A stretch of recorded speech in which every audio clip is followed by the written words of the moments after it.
Olá, bom dia, um excelente dia para você. Eu sou Priscila Rangel e o Agronacional já está no ar. Nosso ponto de encontro com os assuntos do campo e da cultura agro. Nosso destaque da semana é o futuro da agricultura mundial. E hoje vamos entender a importância do planejamento para que não falte alimentos no planeta. Vamos mostrar também como produtores do campo estão financiando a compra de tratores mais modernos.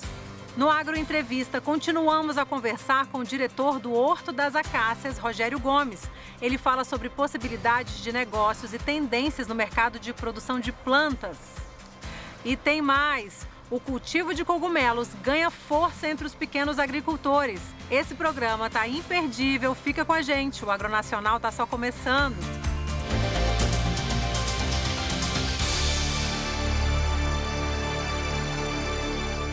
O futuro da agricultura mundial passa também pelas preocupações que os países têm com a independência na produção de alimentos. E a gente acompanha agora um conteúdo que trata desse assunto, dirigido por Thales Passos e produzido pelo canal Elementar. Segundo o artigo Alternatives to Food Import Dependency, de U. Wetting, publicado em 2013, a dependência de importação já vinha se tornando um problema em regiões subdesenvolvidas, com destaque para o Oriente Médio e África subsaariana. Segundo Hering, a importação prejudicou diretamente o desenvolvimento rural desses países, impossibilitando ou severamente limitando a capacidade de autossuficiência na produção de alimentos, que por sua vez foram prejudicados com os aumentos de preços. Mas esse não é um problema exclusivo de países subdesenvolvidos. Países desenvolvidos também estão atentos à dependência internacional de alimentos, e a pandemia de 2020 deixou isso ainda mais claro. Ao longo de 2020, essa visão foi um tanto comum, especialmente em países desenvolvidos. Segundo a matéria do Food Safety Tech, a falta de insumos reduziu a produção de alimentos, a incerteza fez com que pessoas o estocassem e a redução de serviços fez com que os produtos simplesmente não chegassem ao consumidor. O termo mais usado para descrever esse tipo de problema é Food Security, ou segurança alimentar em português. O termo começou a ser usado após os eventos da Primeira Guerra Mundial, onde ficou evidente que se um país conseguir controlar o suprimento de alimentos de um país, ele consegue controlar uma nação. Porém hoje, a segurança alimentar tem muitos outros significados, mas entre os mais comuns, como citados por George André Simon, estão disponibilidade, que significa ter quantidades suficientes de alimentos, acesso, onde o alimento consiga chegar fisicamente até a pessoa e ela tenha condição econômica de obtê-lo, utilização, que implica que o alimento deve conter capacidade de suprir uma pessoa no quesito nutricional, o que é determinado pela qualidade, variedade, condição que o alimento chega no consumidor final e o modo de preparo, e a estabilidade, que inclui que os outros pontos sejam acessíveis a todo momento. Essas premissas foram comprometidas em 2020. Os obstáculos na importação e exportação dificultaram o acesso a alimentos em países que dependem mais do mercado internacional. A redução nos serviços dificultou que os produtos chegassem ao consumidor final, especialmente por problemas logísticos, e a instabilidade econômica limitou a capacidade de muitas famílias de comprar comida. No momento desse vídeo, a pandemia ainda não terminou, mas esses problemas já vêm sendo discutidos, o que pode impactar em mudanças em toda a cadeia de suprimento global por alimentos. Mas agora, independente de mudanças logísticas, o crescimento populacional vai colocar uma pressão significativa na capacidade produtiva, especialmente considerando a limitação da capacidade de produção no modelo atual. Quão importante é nos prepararmos para isso e quão sério é?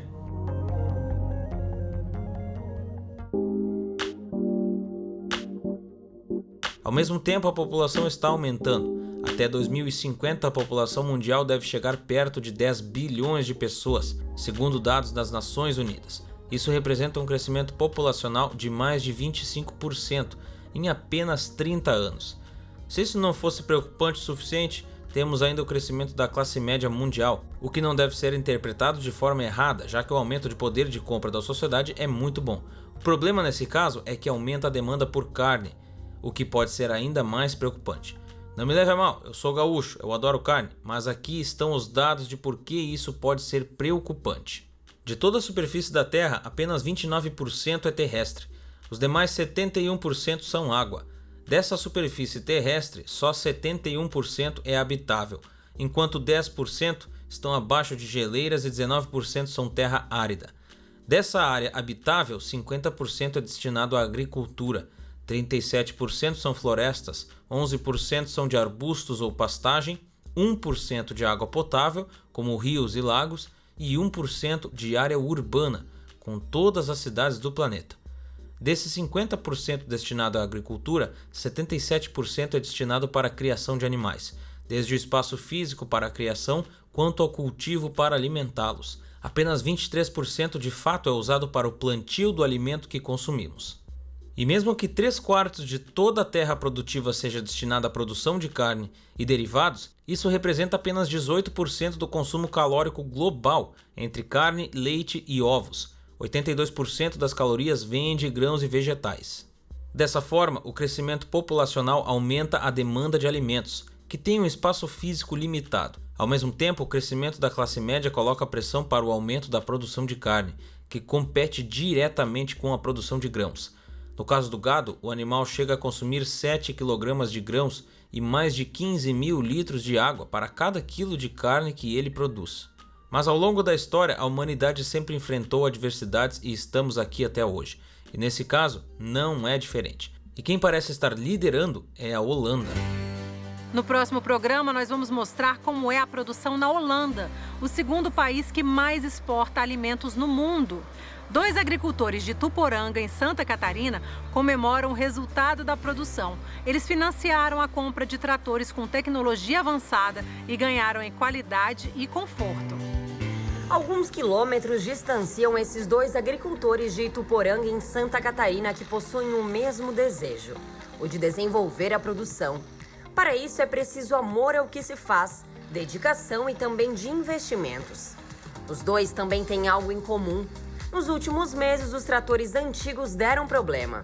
Do nada ele começou a fumacear no suspiro e coisa, daí era anel e camisa, né?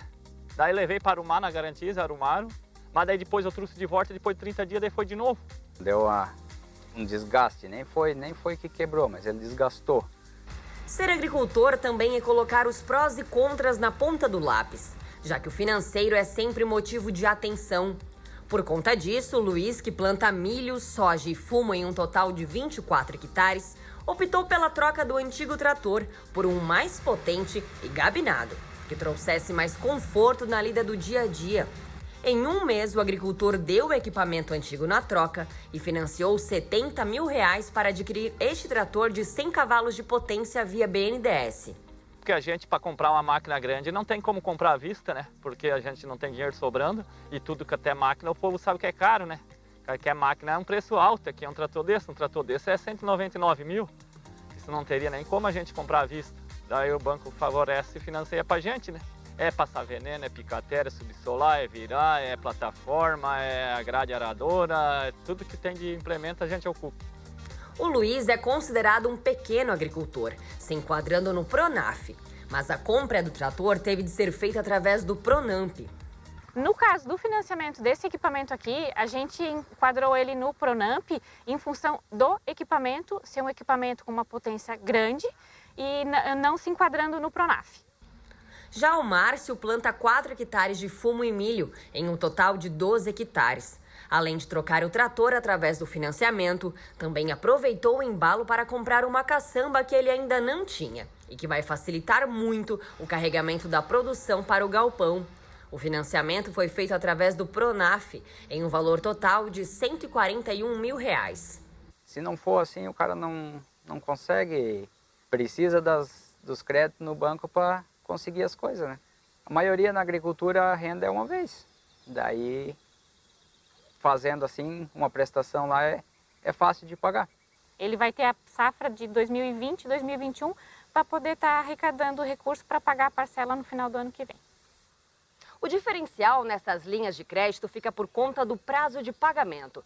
Para o Pronaf, a linha de crédito utilizada pode ser paga em até 7 anos com juros de 4% ao ano. Já no Pronamp, em até 8 anos com juros de 6% ao ano.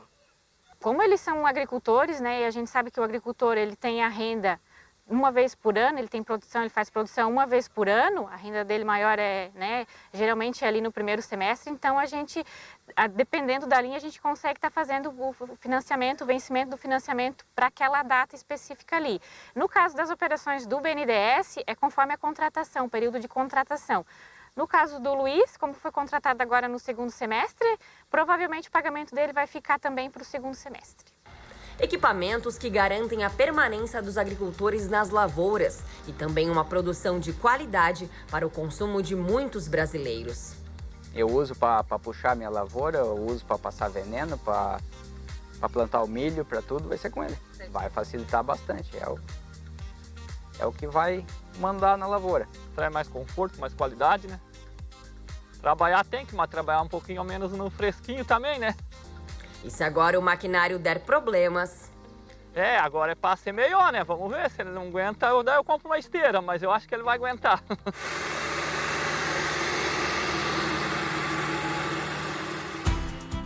Agora a gente faz um rápido intervalo, mas no próximo bloco você acompanha a segunda parte da entrevista com o diretor do Horto das Acácias, Rogério Gomes. Ele conta que investir em plantas ornamentais em gardens pode ser um bom negócio. E vamos saber mais sobre o cultivo de cogumelos. Fica com a gente, nós voltamos já!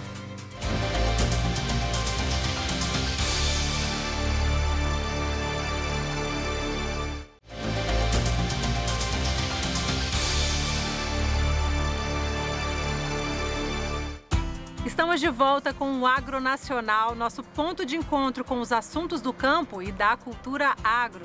No Agro Entrevista, seguimos com um bate-papo com o diretor do Horto das Acácias, Rogério Gomes. Ele fala sobre o cultivo de espécies e dá dicas para investimentos nos chamados gardens.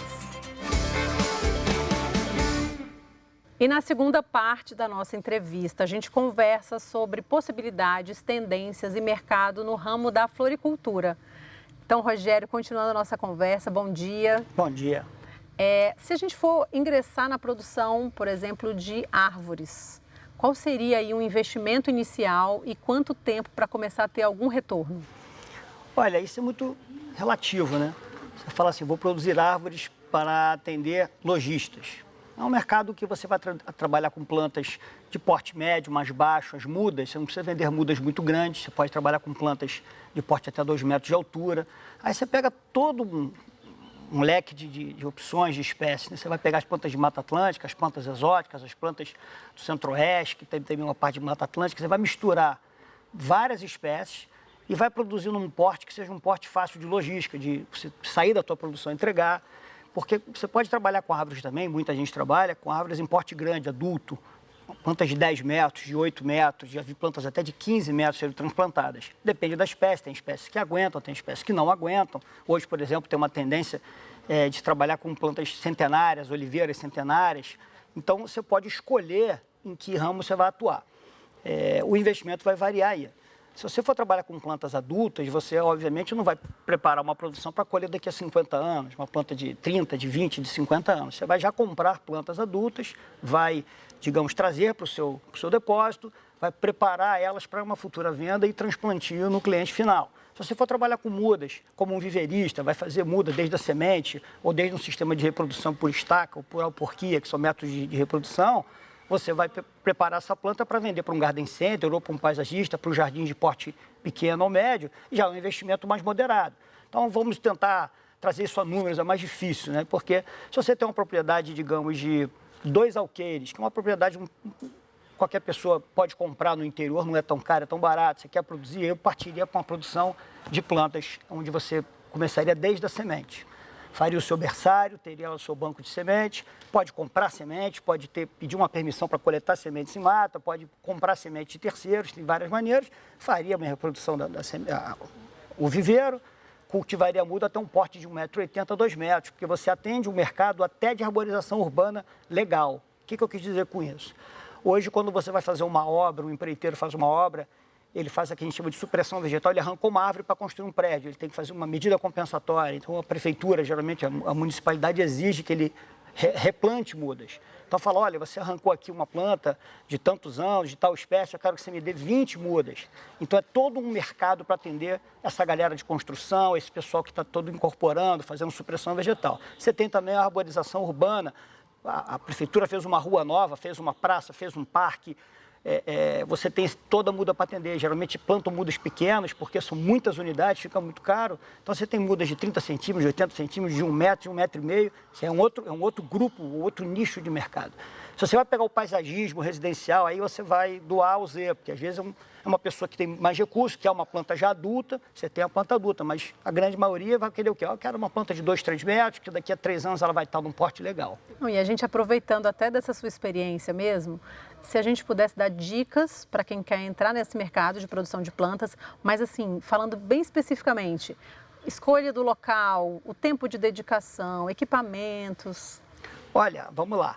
Se a gente está falando de plantas de porte maior, médio, como a árvore, como a palmeira, que pode estar nesse grupo, você tem que ter uma propriedade um pouquinho maior, eu acho que o mínimo aí uns 2 alqueires, tá? Vamos trabalhar com números, vai ter que investir numa boa estufa de germinação, vai ter que ter viveiros para acomodação dessas plantas para até atingir um porte, para então elas irem a campo. O que é ir a campo? A planta sai de um viveiro, um lugar que ela está mais condicionada certinha, mais cuidada, mais, né? E vai a campo, você vai deixar ela mais rústica, vai rusticizar aquela planta para que depois ela possa ir a um jardim e não sinta o impacto. Né? Ela está num ambiente mais controlado, em que a luz é controlada, o volume de água é controlado, o vento é controlado e vai para um lugar mais hostil, seja uma rua, seja uma praça, seja um lugar com maresia, que é um caso, por exemplo, aqui do Rio de Janeiro, tem muita maresia, você tem que escolher a planta adequada. Então, o que eu sugiro a quem vai começar esse mercado? Primeira coisa, a questão logística é muito preponderante no Brasil, muito cara a logística. Então, para você transportar plantas de certo porte, você tem que estar olhando para o seu mercado o mais próximo possível. Né? Eu acho que aqui, uma raio de influência, você tem que pensar o seguinte, poxa, eu estou onde? No Rio de Janeiro, eu vou ter muito jardim de maresia, eu vou ter muito jardim de mangue, tem muita região aqui que você tem que fazer revegetação de mangue, eu vou ter muita coisa, digamos, em costa de morro. Tentar fazer a produção adequada para aquela região que você quer atingir como mercado final. Porque a maioria das pessoas produz aquela planta que às vezes está na moda, aquela planta que ela adora, que é bonita, ou que remete à infância dela, tem muito isso, incrivelmente, e esquece que aquele produto não vai ter uma colocação, vai ter a colocação talvez a 2.000 quilômetros dali. E não adianta. Então, comece escolhendo as plantas adequadas, olhando a questão logística, olhando a adequação nela do paisagismo na região onde ela está mais próxima, na região de influência dela. Você falou aí da escolha da espécie, né? Existem algumas que são consideradas coringas, de repente tem uma saída melhor, elas são mais fáceis de serem cultivadas? Uma espécie que não tem erro, até porque é uma campeã nacional, o IP, né? É uma planta de Mata Atlântica, lindíssima, é uma planta que se usa até para arborização urbana, porque ela não é tão ofensiva, então você tem um leque de aplicações para ela muito grande. Você aplica ela se você tiver uma fazenda ou um sítio, se você tiver um quintal grande, se você tiver um jardim de porte médio para grande, você vai poder usar um IP também, vai usar na arborização urbana, eu já falei, quer dizer, uma planta é muito versátil e ela tem variedade de cor. Você tem lá o Avellanedai, você tem a Alcrácia, rosa, roxa, branca, amarela, e tem variedades. Ela é muito linda e muito versátil. Eu acho que ela é a campeã nacional.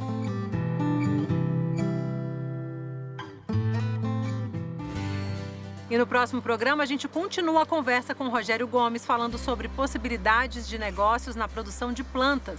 E agora a gente segue para falar sobre o cultivo de cogumelos. Ricos em vitaminas, sais minerais e proteínas, eles têm atraído consumidores até por suas propriedades medicinais. Vamos conhecer o processo do cultivo no Distrito Federal. Olha aí.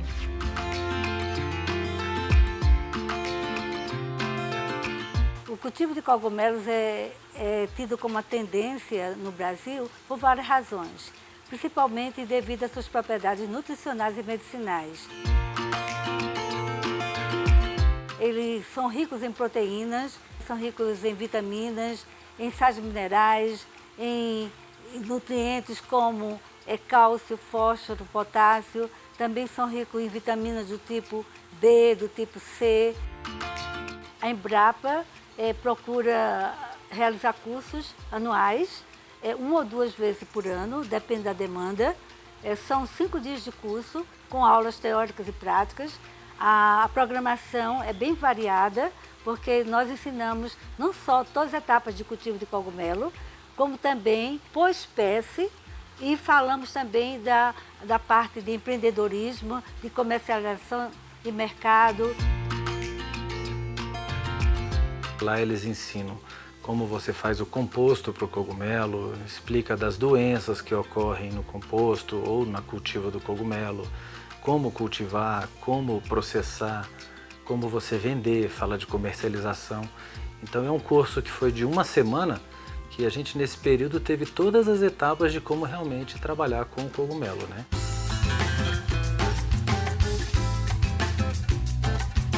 E a gente utiliza aqui o capim braquiária, o bagaço de cana, farelos de trigo, de soja, calcário calcídico e a cama de frango.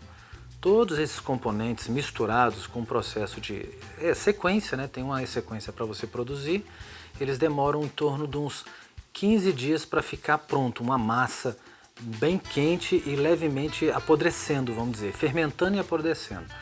Só que ela é muito contaminada, aí a gente tem uma segunda etapa, pega toda essa massa e coloca dentro de um forno, que a gente chama de forno pasteurizador. Lá sim, ele passa uns 15 dias também, injetando vapor nele para que ele alcance 65 graus de temperatura. Esses 65 graus eu preciso permanecer pelo menos umas 24 horas com ele para garantir que ele descontaminou.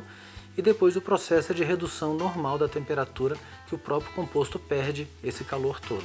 Neste processo eu elimino todos os gases de amônia, ureia que tem nele, certo?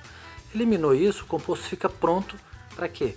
Para uma outra etapa, que é receber o fungo no composto. Então o alimento está prontinho, a gente pega o fungo, joga dentro desse composto. E o fungo do cogumelo, que aí pode ser um cogumelo champignon, um cogumelo shimeji, ou um shiitake, tem vários tipos, cada produtor tem um tipo de cogumelo específico. Ele come isso aí e vai crescendo ali dentro, tá se ramificando. Quando esse composto que a gente chama de colonizado está branquinho com o cogumelo, é que a gente leva para casa de cultivo. Aí dentro dela sim, eu umidifico bastante, eu esfrio bastante para ele começar a brotar. Essas são as 3 etapas dele. O clima favorável para o cogumelo é um clima mais ameno. Temperaturas de no máximo 25 graus, 26 e uma umidade realmente maior, acima de 70%. Esse é um dos grandes problemas que a gente tem para produzir aqui em Brasília, porque aqui é muito seco e muito quente. Então as estufas, as estruturas que a gente tem que criar, elas precisam estar bem preparadas para manter a umidade dentro e também manter a temperatura mais uniforme, né? Os cogumelos mais presentes ou mais comuns no Brasil, primeiro é o champignon de Paris. O champignon de Paris, ele na década de 1950 foi introduzido por imigrantes chineses e seguido de shiitake, do shimeji, que é um cogumelozinho cinza, que pode ser cinza ou branco. O cogumelo champignon é dessas etapas todas que eu expliquei. O do shimeji, ele já não é como o champignon, ele não gosta da matéria tão degradada, tão apodrecida, ele gosta dela mais crua. Então eu não ponho cama de frango. Já o shiitake, que é um outro tipo de cogumelo, ele gosta dessas palhas, mas ele gosta da lignina que tem na madeira. Então geralmente o pessoal tritura a madeira e acrescenta nesse composto. A gente tem uma característica aqui, que todo cogumelo quando nasce, ele nasce assim, meio sujinho, meio com terra, né? Essa é uma terra também que a gente trata com vapor, não trata com produto químico, né? Então assim, essa é a melhor forma de você comprar e consumir o cogumelo. Chega em casa, passa uma água, fatia, cozinha, come fresco, né? Por que a gente não faz isso? Que a legislação comum permite que se lave o cogumelo com alguns produtos químicos para ele ficar muito branco e conservado. Só que, querendo ou não querendo, esse produto não faz bem para a saúde. A nossa ideia é vender o produto dessa forma, ele tem realmente uma certa sujeirinha, mas o cliente já entende, olha, isso é uma terra tratada que não tem nenhum tipo de químico nela. Eu passo a água, resolve. Também, ó, a gente cozinha ele. Você veja que os nossos cogumelos são escuros, né? Olha a diferença de um para o outro. Por que ele é escuro? Porque depois que cozinha, ele realmente escurece. Ele só não escurece se você colocar algum produto químico para clarear. É o que você vê muito no mercado. Você chega lá, você vê alguns cogumelos branquinhos, ó, parecendo que você colheu ele na hora. Na verdade ele não é, porque ele tem algum produto químico para clarear ele. Então a gente pretende sempre vender ele, mesmo que a gente tenha que ensinar para o consumidor que, olha, este é o melhor, mesmo ele estando mais escuro, é a ideia nossa de mostrar para o consumidor. O uso de cogumelos diariamente nas refeições, ele vai melhorar também a qualidade de vida. A pessoa que faz uso desses cogumelos, ele não vai ter só no seu organismo nutrientes e princípios ativos que vai melhorar toda a sua saúde, e como também aumenta a sua energia, o seu vigor, fazendo com que o consumista, aquele que consome diariamente, ele vai se tornar muito mais ativo. Lembrando que ele não é um medicamento, ele é um alimento funcional que é usado como um tratamento complementar, nunca isolado.